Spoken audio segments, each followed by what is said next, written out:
cuando duerma con la soledad, cuando se me cierren las salidas y la noche no me deje en paz, cuando sienta miedo del silencio, cuando cueste mantenerse en pie, cuando se revelen los recuerdos y me pongan contra la pared. Resistiré, erguido frente a todo, me volveré de hierro para endurecer la piel, y aunque los vientos de la vida soplen fuerte, soy como el junco que se dobla pero siempre sigue en pie. Resistiré para seguir viviendo, soportaré los golpes y jamás me rendiré, y aunque los sueños... Radio Vulnerables, la radio del Grupo Moebius, Psicoanálisis Freud Lacan, transmitiendo desde Rosario, Argentina. Bajo la lluvia. Bajo la lluvia. En el pleno verano. 34 grados de temperatura. Doctora Dombrowski, buenas noches. ¡Qué milagro! Sí, bueno, empieza el año. Empieza el año, no las fiestas y orejas, todo, ¿verdad? Bueno, uno anduvo emborrachándose de un lado para el otro, entonces, bueno, tardamos en recuperarnos. Sí. Entonces... se tomó sus Fernet. Fernandos. ¿Cómo se llama? Fernet, eso que toman aquí. Claro, sí, Fernet con Coca-Cola. Con Coca-Cola. ¿Y a qué sabrá eso? Jarabe para la tos, ¿no? No. Es como el mate, así más o menos una cosa. Es muy rico. Sí, las dos juntas, sí, fácil. Le cortan a uno cualquier infección estomacal. Sí, le alarga la vida. Sí, y también sí. Los intestinos. No, lindo. Sí. No lo salude, Luis Torres, ¿cómo le va? Buenas noches. Bien, aquí andamos, sobreviviendo. Sí. Resistiendo. Resistiendo, exactamente. Sí. Ahí estamos. ¿Qué le pinta el año? ¿Cómo le pinta?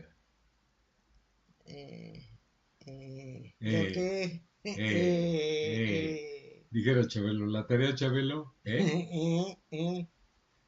Cuente quién es Chabelo, porque no todos sabemos quién es Chabelo. Era un personaje cómico en México, tipo niño, pero alto. Bueno, ahora ya tiene 60, yo creo. No, pero sigue siendo... ¿Falleció?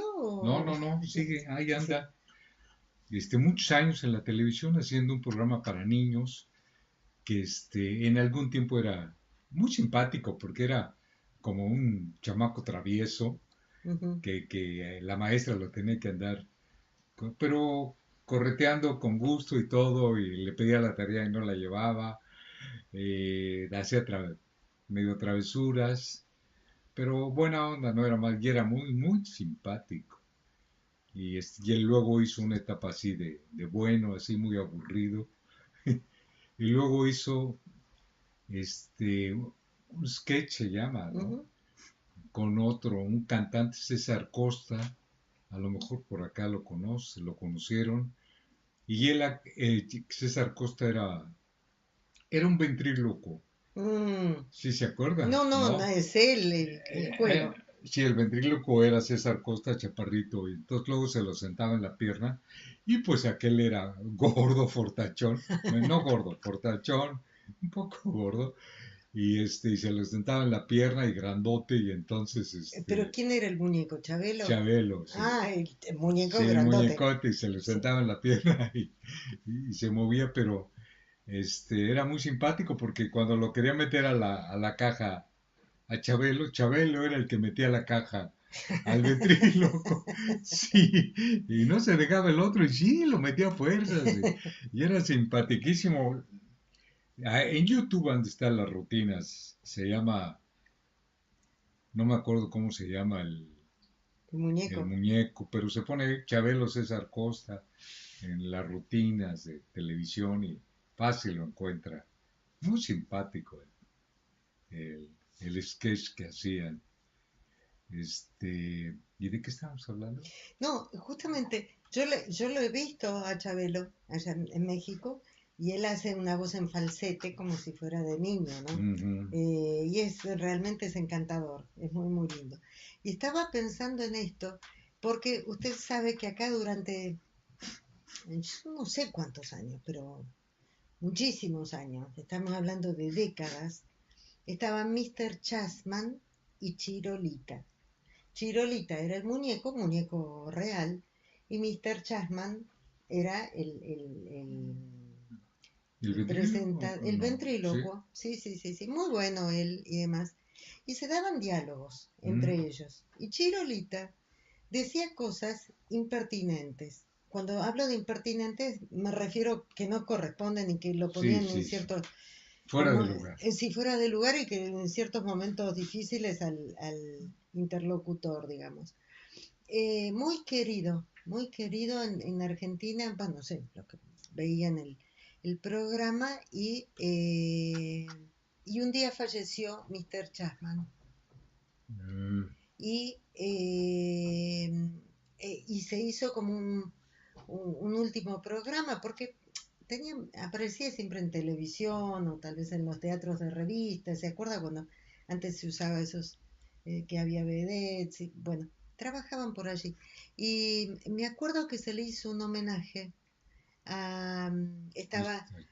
Sí, y Chirolita lo sentaron allí, o sea, ¿no? Como una despedida, digamos. Y se metió en la caja para siempre.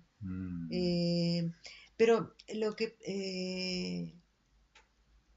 eso, ¿no? Estaba pensando que...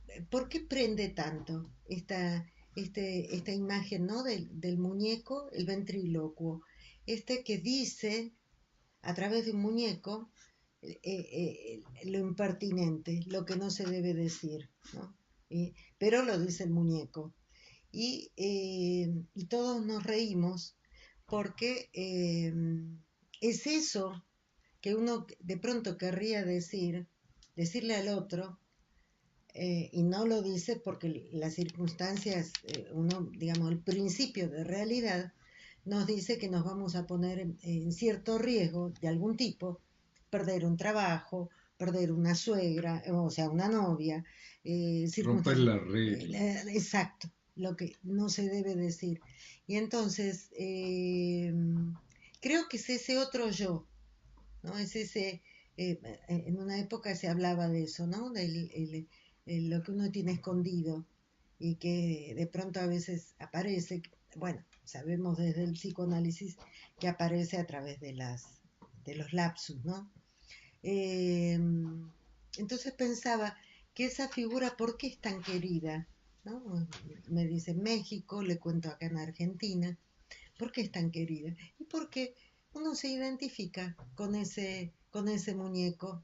Sí, ¿no? Ese personaje que rompía las reglas, que iba quizás contra el padre, ¿no? Que hasta cierto punto burlaba las órdenes del padre, que era lo que siempre uno añoraba luego, ¿no? De alguna forma, en algún momento, ¿no? Quizá. Sí, o sea, las reglas de lo reprimido, ¿no? La represión esa que a uno no le permiten, que uno tiene que comportarse, digamos que uno tiene que ser un niño bueno, no tiene que ser así y así. Entonces, encontrar que alguien lo puede hacer, de pronto es como que uno se identifica con ese personaje, se me ocurre. Me recuerdo una película mexicana que es así de culto, sí. Bellísimo, una película con López Tarso, que es un ventríloco que trae un muñeco. Sí. ¡Qué película! ¡Qué película! ¡Qué película! Buenísima. Pero, ¿de qué año es? ¿De los 50 será? No, yo creo que ha de ser de los 60, 70, doctora. Sí. No sé, ¿eh? ¿Tenían un billete de lotería? Sí. Pero aparte toda la cuestión, como él vive en los barrios más bajos, las zonas más humildes de la ciudad, y muestra todo eso, y hay todo el tiempo, no todo el tiempo, no me acuerdo bien la película, pero todo el tiempo hay como un helicóptero, hay un ruido, ¿no? Que que se asociaba con eso, ¿no? Se asociaba con esto de los hilos. ¿Quién era el muñeco? Él vivía en un basurero. Sí, algo ¿Sí? así era. Algo así, Sí, sí. sí, sí, sí, sí, sí. Mm, Y había conseguido que el billete sí. ganador, ¿no?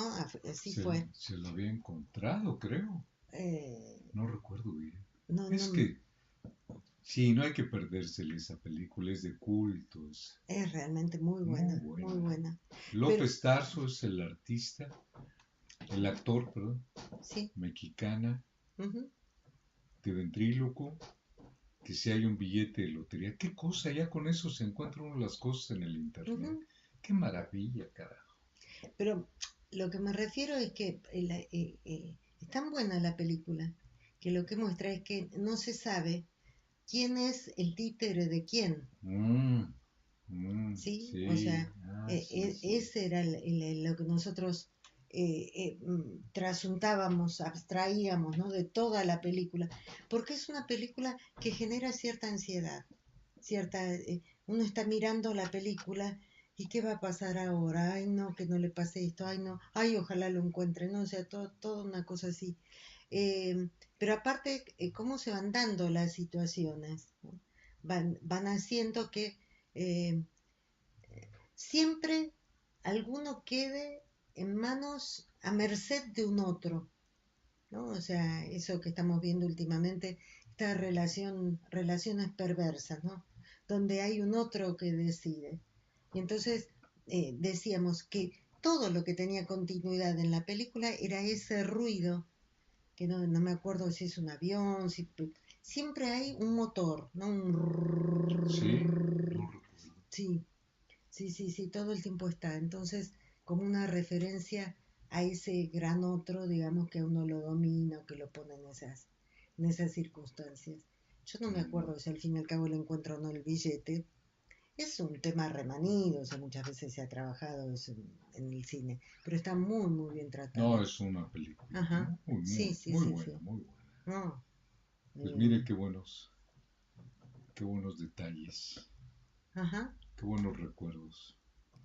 eh, y yo quisiera que me explicara por qué era que usted todas las semanas tenía que comprar una regla nueva en la primaria. En la primaria, no, no me acuerdo, doctora. Ya son muchos años, no me acuerdo. No vamos a hablar de cosas positivas. Mm. Cuéntelo. Sí, y si hablamos del Chabelo y que era traviesón y... Cuéntelo, cuéntelo. Bueno, creo que era un poco inquieto en el salón y el maestro traía una regla y entonces que era con la que nos intentaba disciplinar y ya cuando yo pienso que ya cuando ya lo vería venir encima de mí, sacaba yo mi reglita para defenderme y me la rompía, me ganaba los espadazos. Entonces cada semana me tenían que comprar una nueva. Se Claro, porque era... preguntaba a mi mamá, ¿por qué te usas tanta regla o qué? ¿Para qué quieres tanta regla? Claro. No sabía, no Y porque sabía. nosotros acá le llamamos le llamamos puntero, como un palo largo que es para señalar en el mapa y todo Ah, eso, y también se usaba para dar reglazos. dar reglazos. Y Entonces, pero ustedes hablan de un puntero que es el que el líder de una villa, por los que ejemplo, hacen punta, que llevan la punta, sí, líder, sí, sí, el en líder, el puntero es el que... el, eh, el eh, mafioso que controla la... Puede ser mafioso o no, no, no, no no forzosamente, necesariamente, ¿verdad? no, no, es el referente de un grupo. De una Sí, villa sí. miseria, ¿no? Hacer puntas, por ejemplo, bueno, ¿qué vamos a hacer acá en la fábrica? Ah, ah. Nos están haciendo trabajar de más y nadie dice de... También le dicen el puntero, no le dicen el hacer... líder. No, no, a ese es... fulano está haciendo punta. Ah, Está ujú. armando... Sí, sí, sí, sí, sí. y entonces identifíqueme los punteros de la sección de, qué sé yo, tal cosa. Por ejemplo, podría ser, si no me equivoco, las excepciones, pero creo que pasa por ahí. Entonces puntero es aquel que representa a un grupo de algo, de obreros, de vecinos, de lo que sea. Eh, Generalmente tiene un tinte político, se acerca más a algún, consigue cosas para de un partido político, lo que sea. Mm. Y puntero también se le dice al arma esta Para disciplinar a los alumnos, sí. Creo que no se usa más, pero estaba No, siempre. hoy, en estos tiempos, que aparece un maestro que le pegue a un alumno, No, cosa de lo que me lo estaba No, desaparecen no, yo estaba al hablando pobre de los maestro. punteros. Ahora, En México lo aparecen colgado en un puente sin cabeza. ay. No. No, ahora están los punteros infrarrojos, se llaman. Que es esa Ah, sí. lucecita que uno señala, marca. ¿No es No sé. láser? No. No, El yo creo que láser, no va a no ser sé. láser, no sé. Bueno, pero es como una lucecita roja Sí, sí. que va marcando, señalando lo que uno tiene que hacer. Eh, Así que usted estaba a los espadazos como Chabelo con el Con maestro. el maestro. Así es. Ay, Interesante. pues, ¿cómo no va a estar uno de malas con ganas de explotar la escuela si eran puros hombres, doctora? Me metieron en una escuela de puros hombres. Se usaba eso. Qué cosa tan Varones y espantosa, sí. escuela. Después, Todavía, ¿te acuerdas que todavía, hace poco en sí, sí, México, sí. 6 meses fuimos Bueno, no sé buscando si 6 meses, pero sí, un año. Y una todavía no escuela entramos. para que iba a trabajar usted allá Ajá, y era de puros varones? sí, sí. Sí, nos quedamos asombrados, ¿no? Yo pensé que ya no había esas escuelas. Entonces sí, debe haber, ¿eh? Debe haber. Bueno, lo que pasa es que está muy fuerte la religión allá, las escuelas confesionales en México. La iglesia es muy fuerte allá, ¿eh? En esto, en la educación. Si ahorita de estar, pero terriblemente alarmada con la llegada del gobierno de izquierda, ¿no? Porque, pues, se van a abrir bastantes escuelas, buen nivel, alimentos y todo esto, y entonces la gente ya no va a tener para qué llevar a sus hijos a esas escuelas, ¿no? Claro, porque tienen honorarios, ¿cómo se dice? Cuotas Muy muy altas, sí, reconocidas, muy altas. muy accesibles, digamos, para el trabajador común. Nosotros trabajábamos en la caja amarilla, si se acuerda, que venían chicos que eran padres profesionistas que trabajaban todo el día, pero los llevaban a escuelas en la zona en la Aunque que... esa escuela esa de esos chicos era muy modesta. Creo que de la privada, de las escuelas privadas era la más modesta. Sin embargo, estos otros amigos que tenemos que también van por la zona, son realmente accesibles los precios de estas escuelas confesionales, como dice usted. No Eh, el- mucho, al, ¿eh? Al menos, acá sí. Acá sí. Ajá.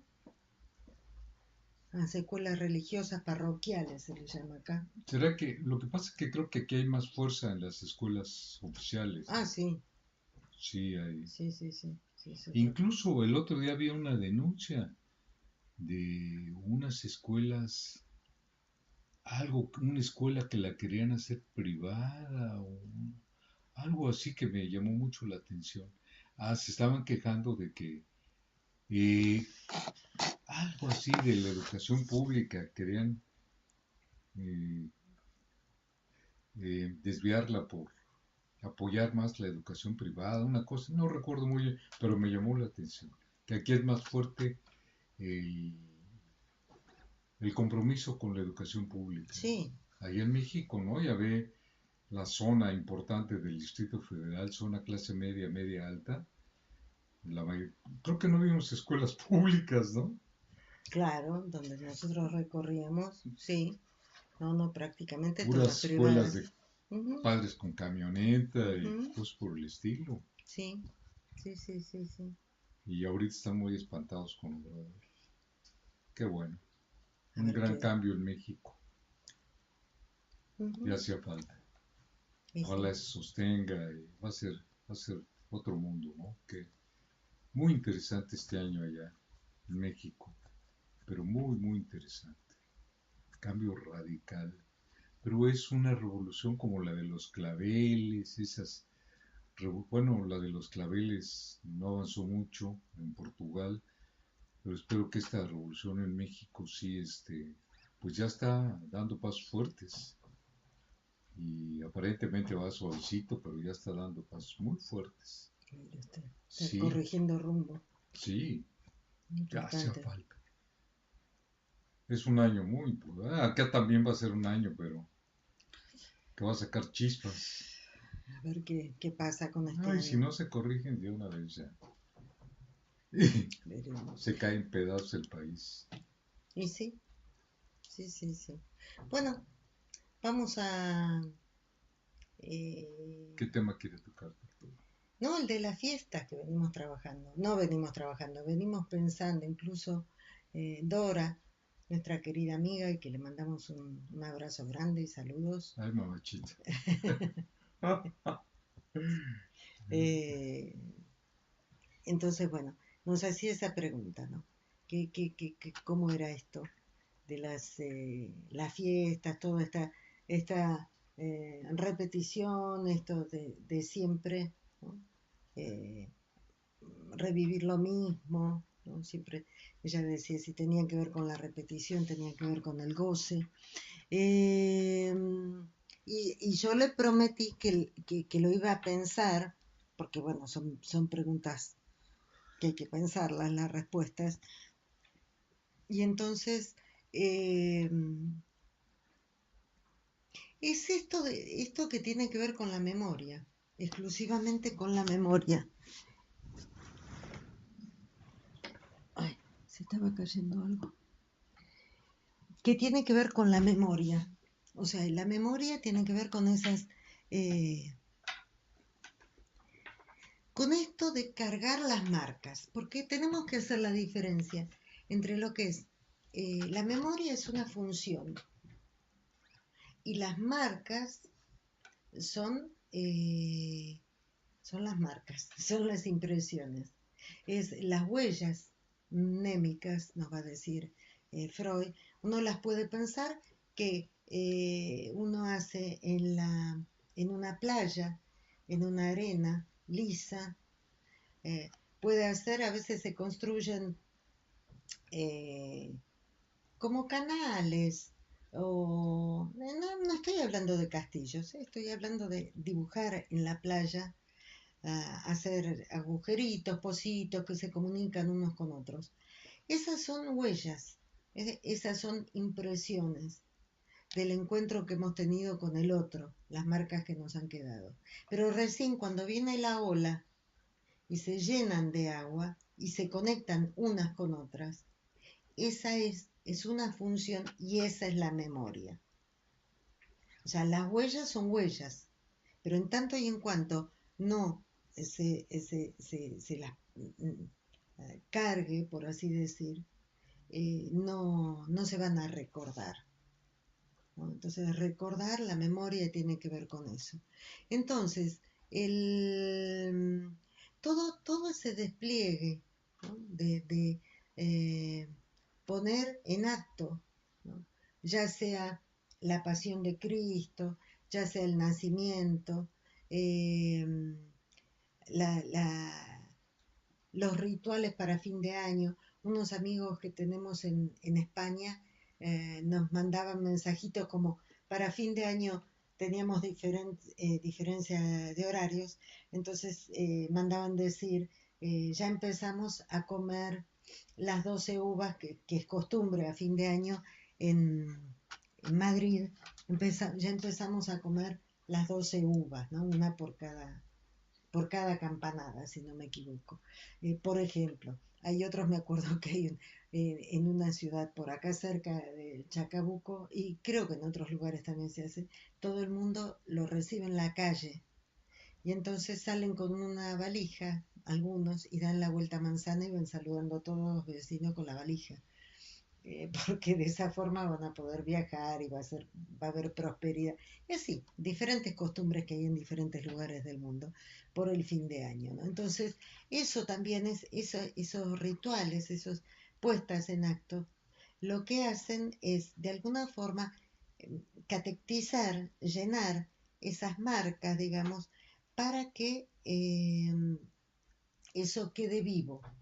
Porque cuando uno recuerda, por ejemplo, cuando estamos hablando de un ser querido que falleció o que hace 20 años que no lo vemos, porque tan común acá en Argentina que antes, ¿no? O sea, no se podía viajar a ver a los abuelos que estaban en Europa o en cualquier otro lugar, entonces eh, se hablaba o se pone la foto, ¿no? Del que ya partió y se habla de él. Entonces es una forma, ¿no?, de poner en acto y de recordar esa historia, ¿no?, de recordar eso tiene que ver, todo eso tiene que ver con la memoria. Ahora bien, ¿por qué eso? ¿Por qué recordar eso? Justamente es el nacimiento de Cristo, que como escribíamos por allí para el 25 de diciembre, es algo que se estableció, si no me equivoco, el siglo V después de Cristo, porque Cristo nació más o menos por ahí, o sea, como 5 años antes, ¿no?, de la fecha que se dice que es. Pero coincide el 25 de diciembre con la llegada eh, de la primavera, porque es invierno y después del invierno viene la primavera, ¿no es cierto? Sí. Llega la primavera como que le gana a la muerte, llega a la vida, ¿no? Por eso se estableció el 25 de diciembre como que era eh, los meses más fríos, ¿sí? Porque antes del invierno tenemos el otoño, después del invierno viene la primavera.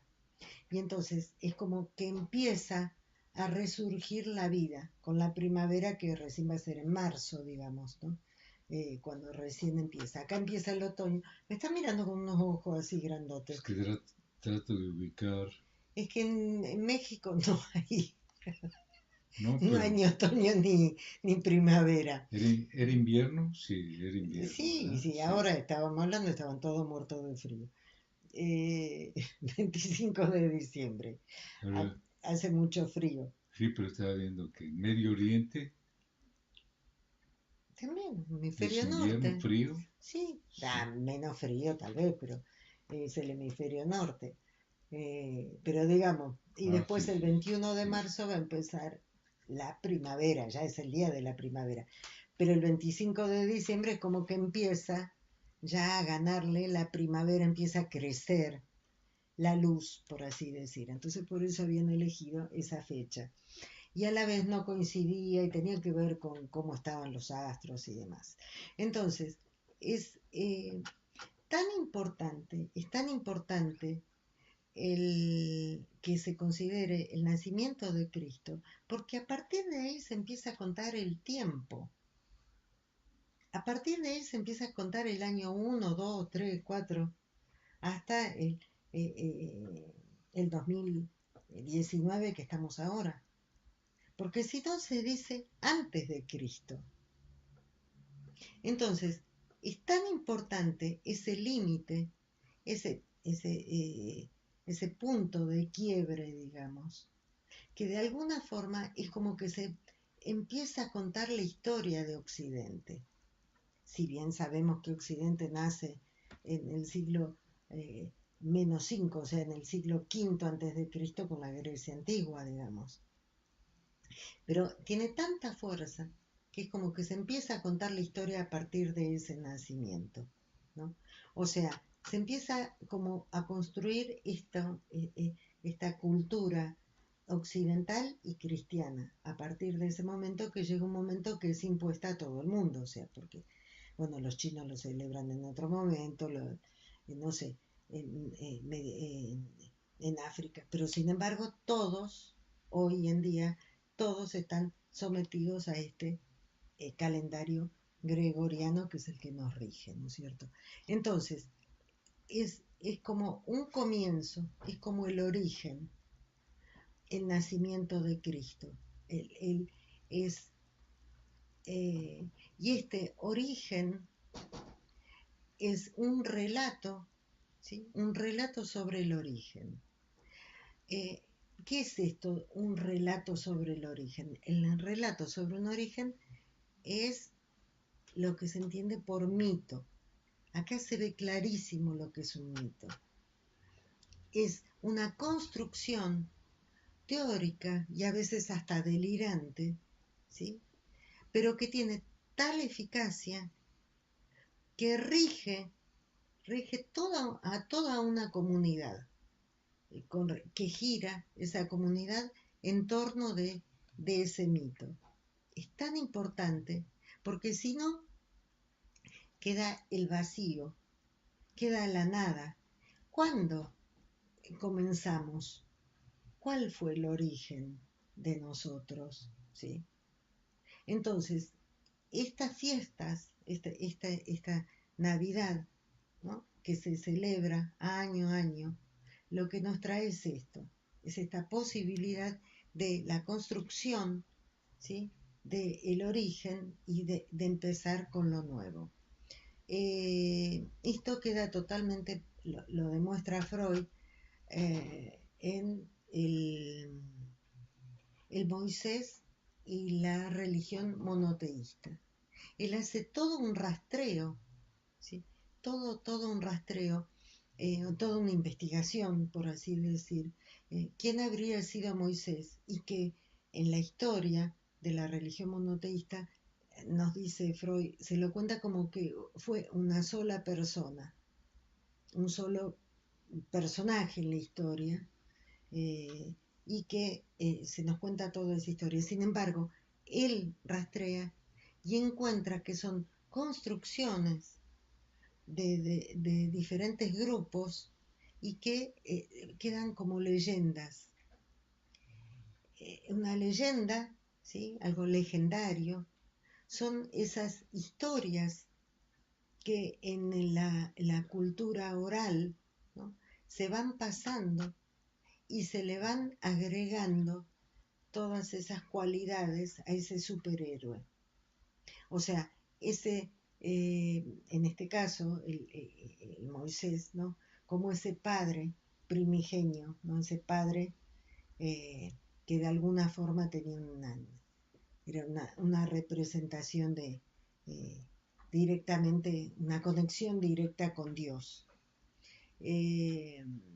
Entonces él nos muestra allí cómo el relato, el pasar de boca en boca, la tradición oral, hay cosas que van quedando en el olvido, mientras que hay otras que se las ensalza, incluso se las exagera, y se lo va corrigiendo. Y eso es lo que va quedando. Lo demás se va perdiendo. Este tipo de funcionamiento, y digamos, es lo que hace que esté el mito por el origen, ¿no es cierto? Es lo que hace que se genere todo esto, y que, como digo, hay cosas que caen en el olvido y hay otras que son ensalzadas. ¿Por qué poder pensar todo esto hoy, aquí y ahora? Porque justamente dentro de el modo de relación y de difusión que hoy estamos teniendo en la cultura, se está utilizando ese tipo de mecanismo. Es lo que se llama la posverdad. O sea, se está hablando de determinadas circunstancias, lo que sea, y no importa si es verdad o no. Ahora se ha puesto de moda el otro fake news, ¿no? O sea, tiran en las redes sociales o en los periódicos, empieza a girar una noticia que va y que va y que va, y la meten en las redes sociales y la meten en todos lados y todo el mundo está hablando de eso. Después no importa si es verdad o no. No importa si el honor de una persona fue dañado o no. Lo que queda es eso, ¿sí? Queda lo que se dijo, lo que quedó dando vuelta. Y acá tenemos otra vez el mecanismo ese. Fíjese nuevamente, bueno, nuestra admiración, o al menos la mía, por Freud, ¿no? O sea, como él en 1930 y pico escribe ese ensayo tan importante y donde nos está transmitiendo eso, ese mecanismo. Muchas cosas más nos transmiten en el Moisés y la religión monoteísta, sin duda.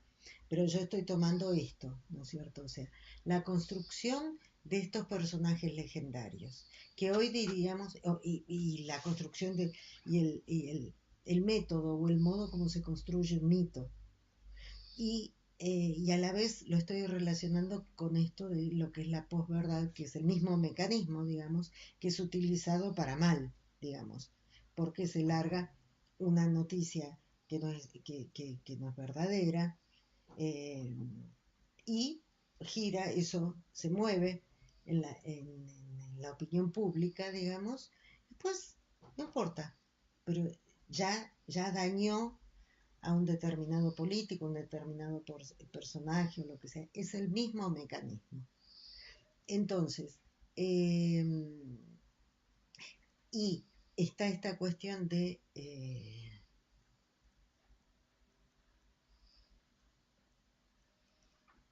hoy yo me reía porque usted sabe lo que es el pelo de las mujeres, como tenemos los colores de El los pelo de pelos. las mujeres, las uñas y las mujeres, ¿verdad? Todo y las mujeres. Entonces, me reía porque al retocarme las canas y el color del pelo y todo eso, entonces me decía una amiga, sí, pero el color, ¿no? Que no coincide. Digo, no, lo que pasa es que no se consiguió, no conseguí la misma, porque ahora estamos cerrando la importación y no sé qué, no sé cuánto. Entonces, El no, número, creo que se llama así, el número de pintura, algo así, sí, ¿no? algo así. Entonces tuve que cambiar. Y entonces yo le decía, no, lo que pasa es que esto es toda una cuestión filosófica. Ah, caramba. ¿Cómo? Y le digo, sí, de acuerdo a Nietzsche. Nietzsche dice que no existe la verdad, sino infinitas interpretaciones. Y entonces el color que estás viendo es simplemente desde el ángulo donde estás parada, vos lo ves de una forma, pero en realidad la realidad es otra. Tú, desde tu lugar, la estás viendo de esa forma, pero no es así. Y si hubiera otro que también lo viera como vos, eso no significa que muchos opinen lo mismo, no significa que sean los dueños de la verdad. Sí, son Eh, diferentes realidades, dijera Lacan. Claro, pero imagínense que hay una multitud que dice, no, ese es el color tal.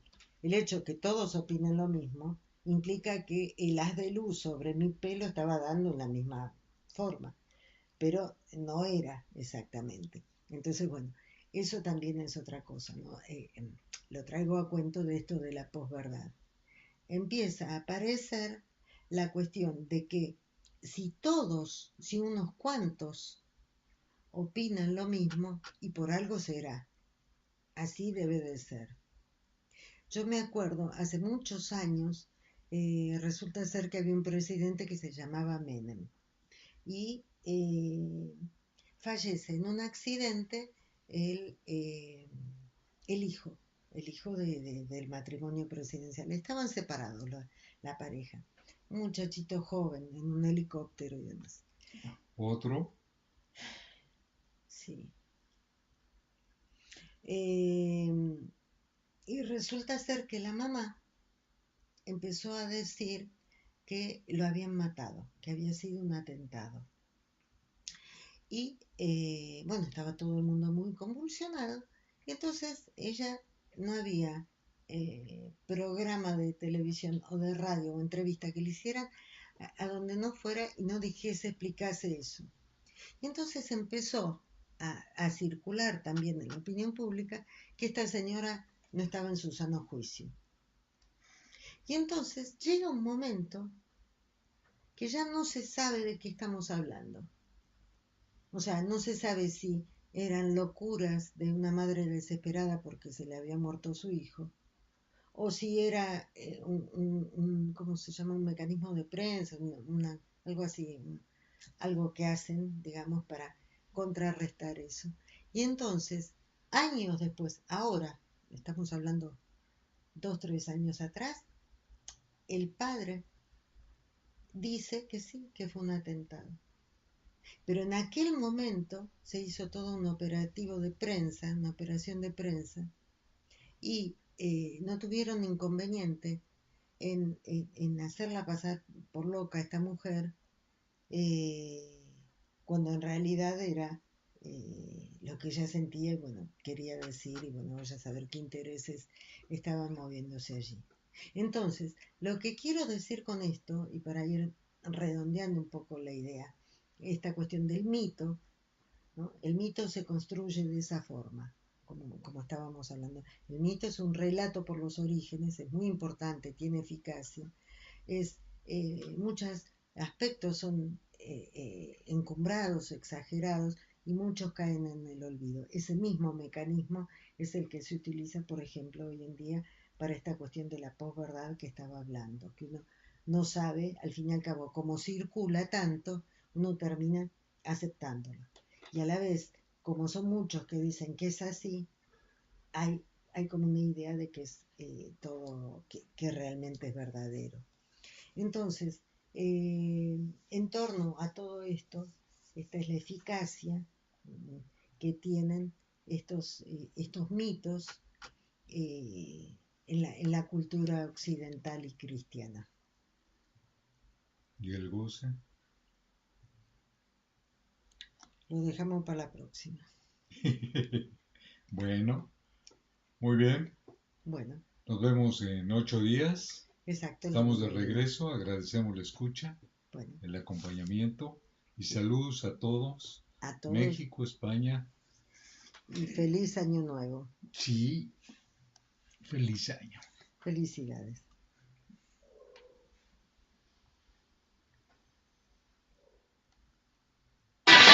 Cuando pierda todas las partidas, cuando duerma con la soledad, cuando se me cierren las salidas y la noche no me deje en paz, cuando sienta miedo del silencio,